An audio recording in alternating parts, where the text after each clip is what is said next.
தமிழ்நாட்டின் 234 சட்டமன்ற தொகுதிகளிலையும் ஒவ்வொரு தொகுதியினுடைய கள நிலவரம், அந்த தொகுதி மக்களுடைய தேவைகள், எதிர்பார்ப்புகள், அந்த தொகுதி சட்டமன்ற உறுப்பினருடைய விளக்கங்கள்னு ஒவ்வொரு நாளும் ஒவ்வொரு தொகுதியை பத்தி ரொம்ப விளக்கமா பார்த்துட்டு இருக்கோம். அந்த வரிசையில இன்னைக்கு நம்ம பார்க்க போற தொகுதி மதுரை மாவட்டம் உசிலம்பட்டி தொகுதி.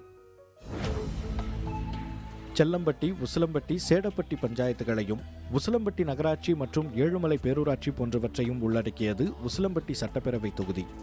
இத்தொகுதியில் மொத்தம் 2,62,217 வாக்காளர்கள் உள்ளனர். இவர்களில் ஆண் வாக்காளர்கள் 1,31,769 பேரும், பெண் வாக்காளர்கள் 1,30,448 பேரும் உள்ளனர். விவசாயத்தையே நம்பியுள்ள இந்த தொகுதியில் மல்லிகைப்பூ, சாமந்தி, ரோஜா உள்ளிட்ட பூக்கள் சாகுபடி செய்யப்படுகின்றன. நெல், கம்பு, சோளம், கரும்பும் சாகுபடி செய்யப்படுகிறது. உசிலம்பட்டி சந்தை என இத்தொகுதியில் குறிப்பிடத்தக்க இடங்கள் உள்ளன. இங்கு கட்டப்பட்டு வரும் தொட்டிப்பாலம் ஆசியாவிலேயே மிக நீண்டதாக இருக்கும் என்றும் கூறப்படுகிறது. தொகுதியை பத்தி பார்த்துட்டோம். இந்த தொகுதியில போன சட்டமன்ற தேர்தலில் போட்டியிட்டு இந்த தொகுதி மக்களுடைய பேராதரவை பெற்று தமிழ்நாடு சட்டமன்றத்திற்கு உசிலம்பட்டி தொகுதியினுடைய சட்டமன்ற உறுப்பினராக போயிருக்கார் இல்லையா, அவரை பத்தி பார்க்கலாம். உசிலம்பட்டி தொகுதியை பொறுத்தவரை ஃபார்வர்ட் பிளாக் கட்சி தனித்த செல்வாக்குடன் இருக்கிறது. அதிமுக அல்லது திமுக கூட்டணியில் தேர்தலை இக்கட்சி சந்தித்து வந்திருக்கிறது. 1971 முதலான 10 தேர்தல்களில் 6 முறை ஃபார்வர்ட் பிளாக் வெற்றி பெற்றுள்ளது. ஒரு முறை திமுகவும் 2 முறை அதிமுகவும் வெற்றி பெற்றுள்ளன. ஒரு முறை சுயேட்சை வெற்றி பெற்றுள்ளார். கடந்த தேர்தலில் உசிலம்பட்டி தொகுதியை ஃபார்வர்ட் பிளாக் கட்சிக்கு அதிமுக ஒதுக்கியதை அடுத்து அக்கட்சி சார்பில் போட்டியிட்ட கதிரவன் வெற்றி பெற்றார். உசிலம்பட்டி தொகுதியில் 2 முறை எம்எல்ஏவாக இருந்த வல்லரசுவின் உறவினரான கதிரவன் அவரது மறைவுக்கு பிறகு அரசியலில் கால்பதித்தார். தற்போது இவர் அகில இந்திய ஃபார்வர்ட் பிளாக் கட்சியின் மாநில செயலாளராக இருக்கிறார். 61 வயதாகும் கதிரவன் வழக்கறிஞராக இருக்கிறார். உசிலம்பட்டி தொகுதியினுடைய சட்டமன்ற உறுப்பினர் திரு PV கதிரவன் ஃபார்வர்ட் பிளாக் கட்சியைச் சேர்ந்தவர். போன சட்டமன்ற தேர்தலில் அஇஅதிமுக கூட்டணியில போட்டியிட்டு வெற்றி பெற்றவர். இவர் இந்த தொகுதிக்கு கொடுத்த வாக்குறுதிகள் என்ன, ஜெயிச்சு எம்எல்ஏ வானதுக்கு அப்புறம் அதெல்லாம் நிறைவேற்றிருக்காரான்னு தொகுதி மக்கள் பேசியிருக்காங்க.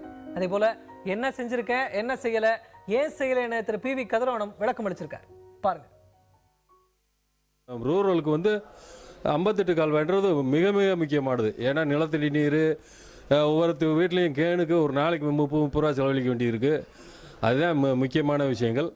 உசிலம்பட்டி பகுதியில் நீண்ட நாள் கோரிக்கையாக திகழ்ந்த 58 கிராம கால்வாய் திட்டத்திற்கு பற்றாக்குறை நிதியான 8,75,00,000 நிதி ஒதுக்கி அந்த பணியை தற்பொழுது நடத்தி வருகின்றார். அந்த பணியை விரைந்து முடித்தால் இன்னமும் எங்களுடைய பகுதி மக்களுக்கு ஒரு வாழ்வாதார ஜீவனமான உள்ள அந்த தண்ணீர் பிரச்சனை தீரும்.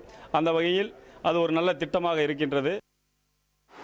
அந்த 58 கால்வாய் திட்டம் மாண்பு அமைச்சர் அவர்களே சொல்லியிருக்கிறார், நிதி அமைச்சரே சொல்லியிருக்கிறார். வருகின்ற டிசம்பரில் திறக்கப்பட வேண்டும் என்ற கோரிக்கை அவரே வைத்திருக்கின்றார். அந்த அடிப்படையில் ஒருவேளை தள்ளி போகிறார்.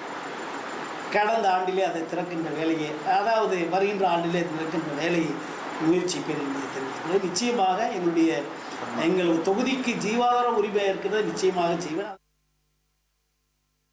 சட்டமன்ற உறுப்பினர் திரு PV கதிரவன் அவர்கள் சட்டமன்ற உறுப்பினராக தேர்வு செய்யப்பட்டது மட்டும் எங்களுக்கு தெரியும்.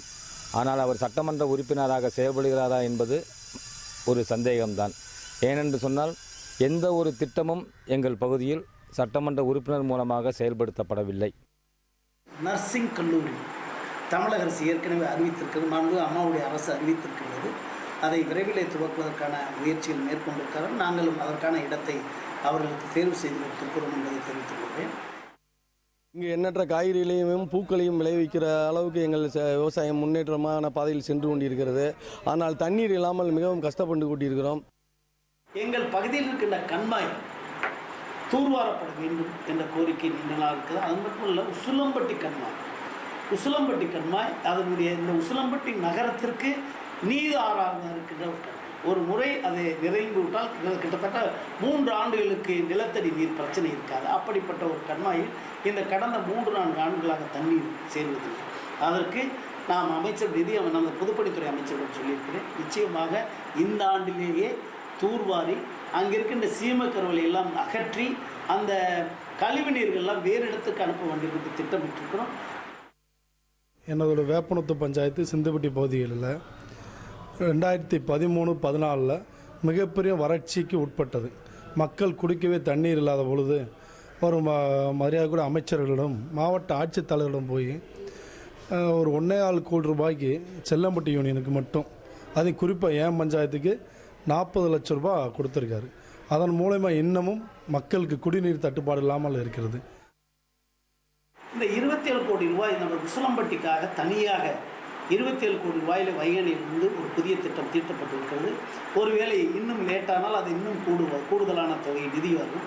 அதையும் அந்த திட்டத்தையும் நிச்சயமாக உசிலம்பட்டி நகருடைய தண்ணீர் பிரச்சனைக்காக நிச்சயமாக கொண்டு வருவேன் என்பதை தெரிவித்துக் கொள்கிறேன்.